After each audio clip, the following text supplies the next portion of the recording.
उन्वान इत्तेफाक में बरकत। किसान की कहानी। एक गांव में एक मेहनती किसान रहता था।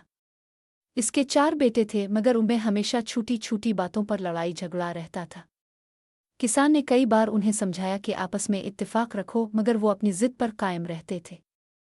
एक दिन किसान ने फैसला किया कि वो बेटों को अमल के जरिए समझाएगा।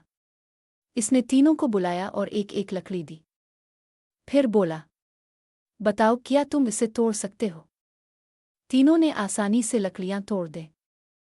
अब किसान अंदर गया और लकड़ियों का एक पूरा गट्ठा ले आया। इसने इसे मजबूत रस्सी से बांधा और बेटों से कहा, अब इसे तोड़ कर दिखाओ। तीनों ने पूरी कोशिश की, मगर कोई भी गट्ठा ना तोड़ सका।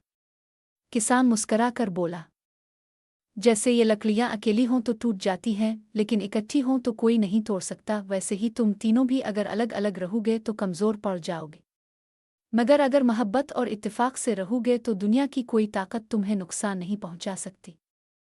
बेटों ने शर्मिंदगी से सर झुका लिया और वदा किया कि आइंदा कभी आपस में नहीं लड़ेंगे और हमेशा एक दूसरे का साथ देंगे। इसी दिन से घर में सुकून, खुशी और बरकत आ गई। यूं वो किसान अपनी सादा सी मिसाल से ये सबक दे गया कि वाकई इत्तेफाक में ही बरकत है।